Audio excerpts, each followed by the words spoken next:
Angela was tired. Between work, raising 3 kids on her own, and making sure the house didn't collapse into chaos, she rarely had a moment to breathe. That Friday afternoon, she sat at the kitchen table sorting through backpacks. It was her weekly ritual: check the homework, toss the crumpled papers, fish out the half-eaten sandwiches her kids always seemed to forget. When she unzipped Ethan's bag, something stopped her. Wrapped in neat, waxy paper was a small bundle of snacks. They weren't the kind she usually bought.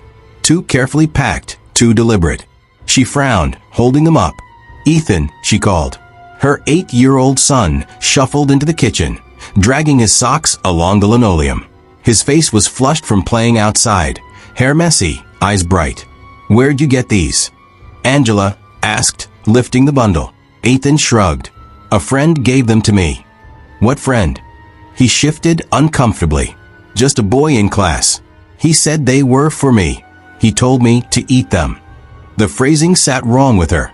Not share them, not their extra, but they were for me. Angela's instincts prickled. "Well, you're not eating them. You don't take food from strangers." "He's not a stranger," Ethan argued softly, looking down at the floor.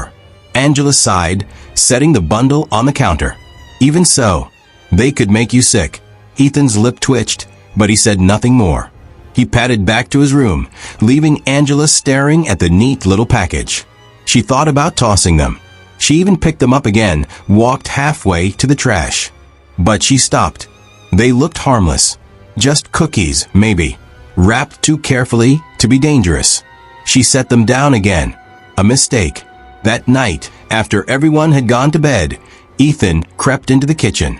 His small hands unwrapped the paper, revealing 2 cookies pressed together with something sticky and dark between them. He sniffed it, smiled, and took a bite. The taste was strange, sweet, but sharp.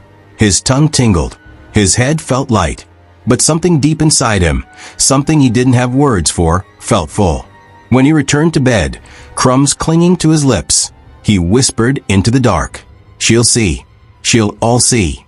The next morning, Angela woke to the sound of retching. She rushed into Ethan's room and found him hunched over the side of his bed, his small body shaking. His face was pale, almost gray, beads of sweat dripping down his forehead. The sheets were damp, twisted around his legs. "Ethan," she whispered, her chest tightening. He turned his head slowly. His eyes looked different, not red with sickness, but darker, the pupils wider than they should have been. "My stomach hurts," he groaned, clutching himself. "It feels like it's burning." Angela pressed the back of her hand to his forehead. He was burning up. She hurried to the bathroom, grabbed the thermometer, and checked him. The numbers blinked back at her. 103.7. Too high. "Okay, baby, it's just a fever," she said, forcing calm into her voice. "Mommy's going to take care of you." She gave him medicine, tucked him back under the covers, and placed a damp cloth on his forehead. But Ethan didn't settle. He writhed against the sheets, muttering under his breath. At first, Angela thought it was nonsense, fever dreams, broken words. But when she leaned closer, her blood chilled. The things he whispered weren't the things a child should know. They're waiting in the walls, hungry. Her hands trembled as she adjusted the cloth. "Shoo, sweetheart, you're just dreaming." Ethan's lips twitched into a smile. His eyes fluttered open for just a second. "Not dreaming." Angela's stomach knotted. The day dragged on in a haze of worry. Ethan wouldn't eat. He wouldn't drink. Sometimes he just lay staring at the ceiling, his mouth moving in silent words. Other times, he scratched at the walls beside his bed, carving strange shapes into the paint with his fingernails until they bled. By evening, his younger siblings, Mia and Jonah, tiptoed nervously around his room. They peeked in, curious, but Angela shooed them away. "He just needs rest," she told them, though her voice cracked. "Don't bother him." That night, she checked on Ethan one last time. He was asleep, his breathing shallow. The room smelled faintly metallic, like pennies. Angela smoothed his damp hair back and whispered, "It's just a fever. Tomorrow you'll be better." But tomorrow, things would be worse. Much worse. Because while she closed his door and went to bed, Ethan's eyes opened in the dark.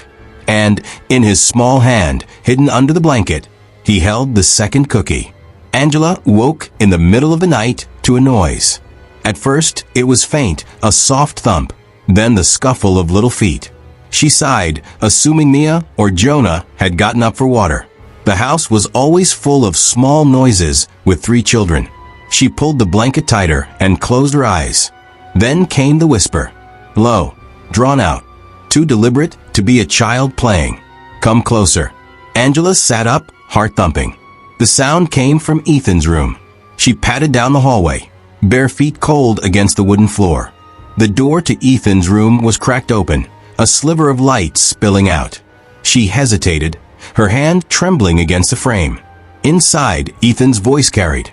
But it wasn't his usual boyish tone. It was deeper, rougher. You're not scared, are you? Don't be. It'll be quick. Angela's throat tightened. She pushed the door open. Mia was standing by Ethan's bed, her stuffed rabbit dangling from her hand. Her face was pale, uncertain. Ethan sat upright on the mattress, eyes shining too dark in the half-light. His lips were curled in a strange smile. Ethan, Angela whispered, trying to steady her voice. What are you doing? Mia, come here. Ethan turned his head slowly toward her. We're just playing. Before Angela could move, Ethan lunged. His small hands grabbed Mia's arm with unnatural strength, yanking her onto the bed. Mia shrieked, the stuffed rabbit falling to the floor. Angela rushed forward, but the scene froze her in horror. Ethan's mouth opened wide, too wide, and he bit down on Mia's shoulder. The crunch of teeth sinking into flesh filled the room. Mia's scream cut off into a gurgle. Ethan!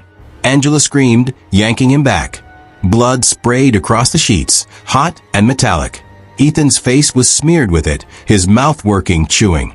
His eyes glistened black. Mia's small body slumped sideways, twitching once before going still. Angela's mind fractured. She shook Ethan violently, screaming, "What have you done?"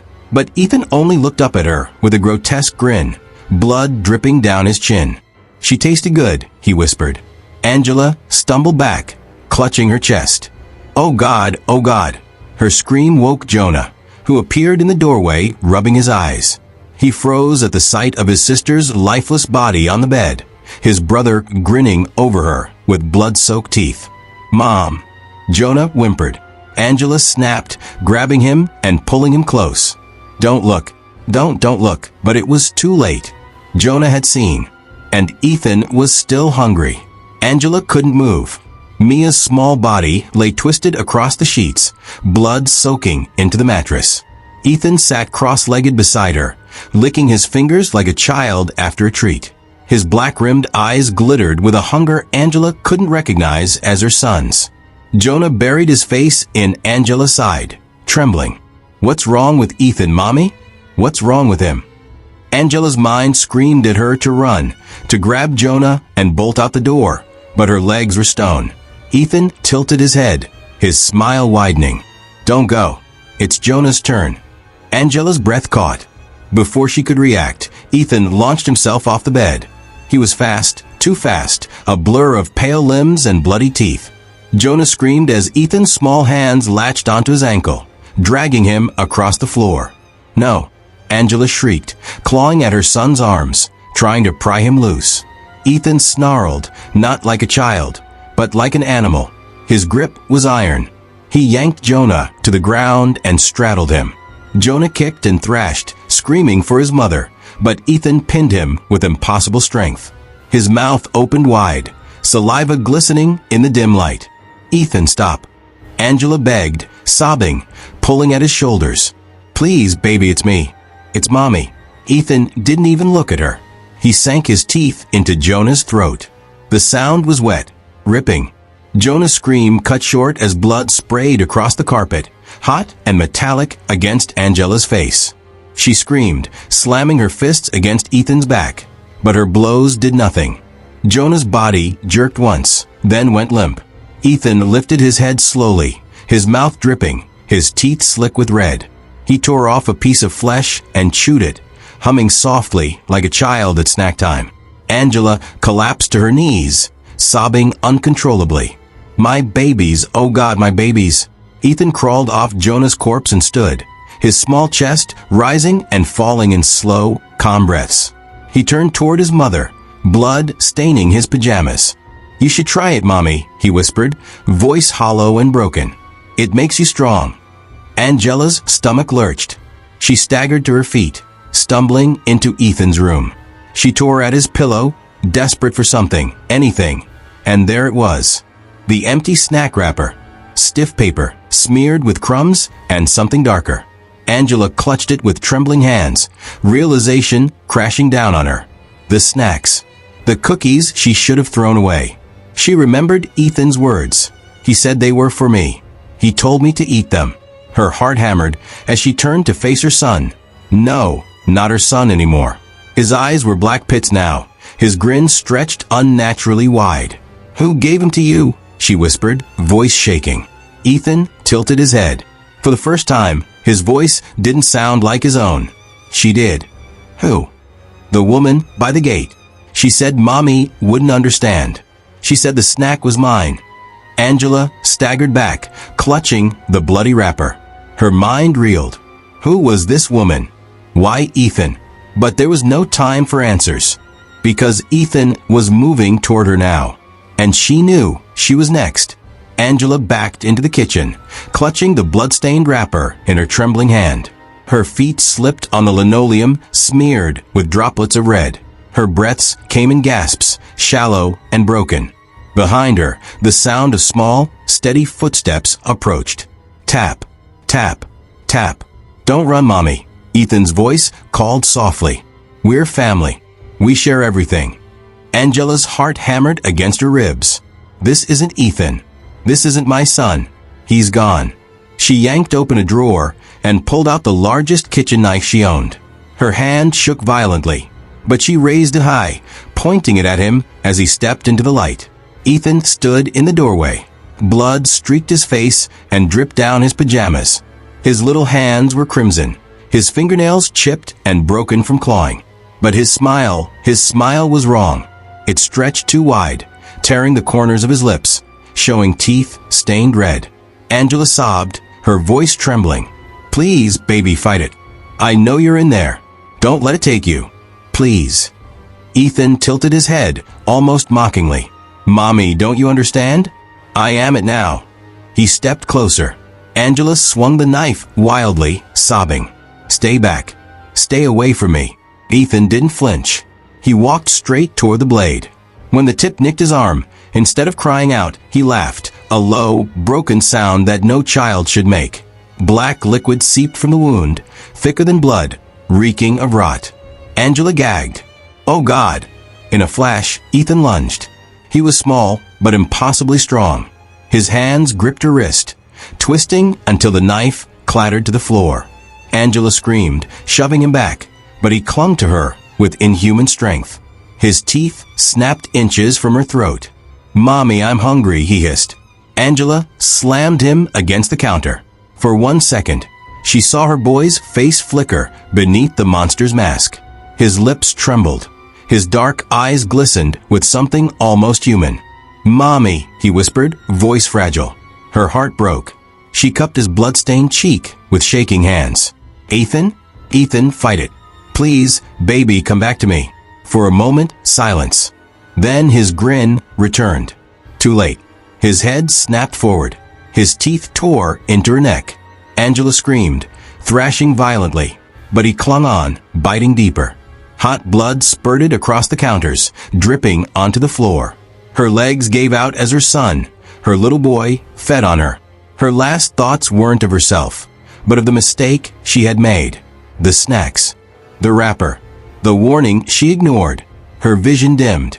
The last thing she saw was Ethan's black, shining eyes staring into hers as her blood dripped from his smiling mouth. By morning, the house was silent.